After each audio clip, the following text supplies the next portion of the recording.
Thank you, Abraham. There's a lot of really wonderful things going on in my life. And I'm Speak so a little more boldly into the microphone. I mean, I can't just whisper and pretend I'm sort of here, but not in front of a crowd. There are a lot of wonderful things going on in my life, and I'm very grateful for all the good things that have been moving in my direction and that I'm open to, and that I call into being. There is one big contrast that I'm struggling with. So, I've been married to the same person for 36 years, and we are very, very, very much in love with one another even after all this time. And of course, the longer you're married to somebody, the more there are certain wrinkles and patterns that come into play that are just crazy-making. My husband is a worrier, but even more difficult for me is the fact that he is inclined to be very critical. It's his natural slant on life. He learned it at his mother's knee, and he still hasn't gotten out of the pattern.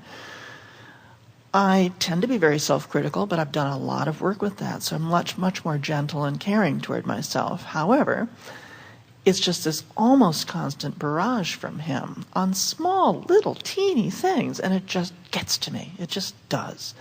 And so I find myself telling little white lies that he doesn't know something, so he can't bother me about it. And sometimes I'll dress a certain way. He says, "Oh my God, those colors don't go." I'm like, "Yeah, they do." But I put so much energy into living with that. And I understand about getting into the vortex, but I don't know how to hold that place in the face of that kind of energy. And at the same time, I don't want not to live with it. It's interesting to listen to you, because think about what we just talked about the cells of your body. Yeah. And hear yourself speaking almost as one of those cells who says, it would be ever so much easier for me to find alignment if I can control the conditions around me. Okay. And we just want to say to you, you can't, so give it up. Right. You can't control the uncontrollable. You're not going to give him a personality makeover. You said several things that were so interesting, as you're saying, and of course, in other words, you have all of these things that you've come to expect, and yet you're giving him credit for the way he is interacting with you, even though he has trained you, or you have allowed yourself to be trained into expectations that do not please you. So how do I get out of that? By stepping back from all of it far enough to acknowledge that there's too many moving parts to try to control, and by announcing to yourself mostly, but to the universe at large, that you're no longer going to try to control those uncontrollable moving parts. You're going to accept that you have two choices. You have a nitpicking, critical partner in life, and you can be annoyed by it, or you have a nitpicking, critical partner in life, and you can be amused by it. I do try that. Well, those are your choices. In other words, because what's bothering so many people is that you think, Abraham, I thought I could have the choice of having a nitpicking partner or not a nitpicking partner. And we say, you don't have those options from where you stand. You've got what you've got. The manifestation is surrounding you, and it will morph, but it will morph into something. It will get a little better, or it will get a little worse by your response to it. And your vibrational response to it is everything. But what happens is, so he's critical and you don't like it, and he's critical and you don't like it, and he's critical and you don't like it, and he's critical and you don't like it, and he's critical and you don't like it, and he's critical and you don't like it, and it's critical and you don't like it. But that's not the whole story. The whole story is he's critical and you don't like it, so you ask for something else.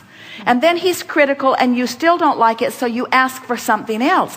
And then he's critical and you still don't like it, and so you ask for something else. So the whole story is his critical nature is causing an evolution in you that you are not taking because of his critical nature. In other words, the rascal is causing you to expand, but he's also what you're using as your excuse not to take your expansion. So how do I get the expansion? I know, but I keep forgetting. By caring more about how you feel than anything else. By choosing of the two choices you have to find the humor of it or the annoyance of it. By taking control of what you can control, which is your response to anything and everything. In other words, you can control the way your life unfolds, but you cannot control the moving parts that are happening right now. Oh, now we're on to something. So let's state this in a new and powerful way. Oh, we want you to like this as much as we do. Consider with us the now reality, which includes a nitpicking husband.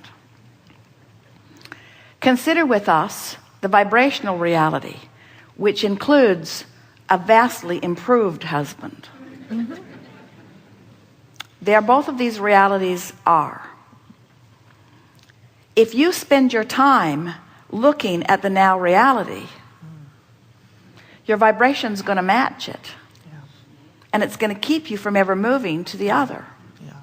If you spend your time imagining or contemplating what you've put into the vibrational reality, your vibration's going to match it. In other words, you got to decide which reality you're a cooperative component to. Most humans have all but lost complete sight of the main event, which is the vibrational reality, which is the precursor of everything, which is where the larger part of you stands. And you're giving almost your undivided attention to this now reality. And we want to say in ways that you can hear is that this now reality does not mean diddly squat. In other words, all it ever meant to be was a bouncing off place for this. So where do we want you to be? What's this limbo that Abraham's got lined up for you? In other words, here's this vibrational reality which hasn't manifested, and here's this reality which isn't serving you now. It already did serve you. In other words, it served you. It's put it over here. So where are you? You're in the zone of life. You're in the life of life. If you can hold yourself in this vibrational state between the reality that's already manifested and the vibrational reality that hasn't, if you can ride that stream of expectation and possibilities, that's where your lighthearted upliftedness is. In other words, you could go home today with hope in your heart of an improved mate, or you can go home today with an expectation of a nitpicking mate. But here's the thing that we really want you to hear. We're not talking about the outcome that you want to talk about. We're talking about what it does to you here and now before you get home. We're talking about the opportunity to connect with the fullness of all of your power, or the opportunity to resist all of your power. Reaching for the thoughts that allow the alignment is what allows cellular functioning. It's what allows mental acuity. It's what allows the dexterity and flexibility you're seeking. It's what allows the cleverness and wit. It's what allows the good timing. It's what allows being in a conversation and knowing exactly what to say. It's what allows entrance into traffic. It's what allows good judgment as you make decisions to do one thing or another. In other words, there are just endless benefits to this alignment and no advantages to disallowing it. You see. Yeah. We adore a nitpicking mate. Because how else are you going to learn to focus? In other words, if you've got a mate that is so compliant and so lovely and so willing to just stand on his head in every possible way, who trains you into lackadaisical thinking because you don't have to think with this mate. In other words, this mate does all the work. This mate is not necessary for you ever to tune yourself into who you are, because all you got to do is just observe this mate and you're just right there. And many of you say, take me to him and take me to him now. And we say, you don't want that. You want the opportunity to think. You want the opportunity to choose. You want the opportunity to create. You do not want a placid, non-contrasting anything. This contrast serves you, whether it's contrast in your mate or contrast in the food on your plate right now, pick around it. Or whether it's contrast in your body or contrast in your world or contrast in your government or contrast. Contrast equals freedom, because contrast equals choices. But you got to decide to choose. When you literally and ultimately and completely give up any need to control any behavior of any other, and you give your undivided attention to controlling something that you have absolute control over, whether it's humorous or irritating, you've got that control. Now you're free to go anywhere.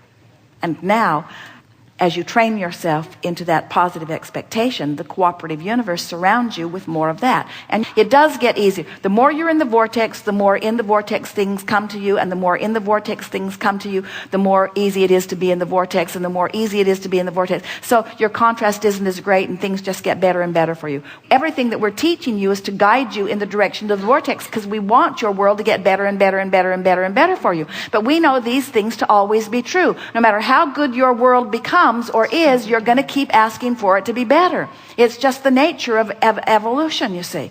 And as long as things are evolving, then you've got to keep up with them, or you're not going to feel good. And it doesn't matter what you use as your current excuse to not keep up with your evolution. There's always going to be something. Today it's an irritating husband. Tomorrow it's something else. And so you finally just got to get to the place where you accept the value of the contrast, and you take control of the direction of your thought, and you live happily ever after. Good time for a segment of lunch.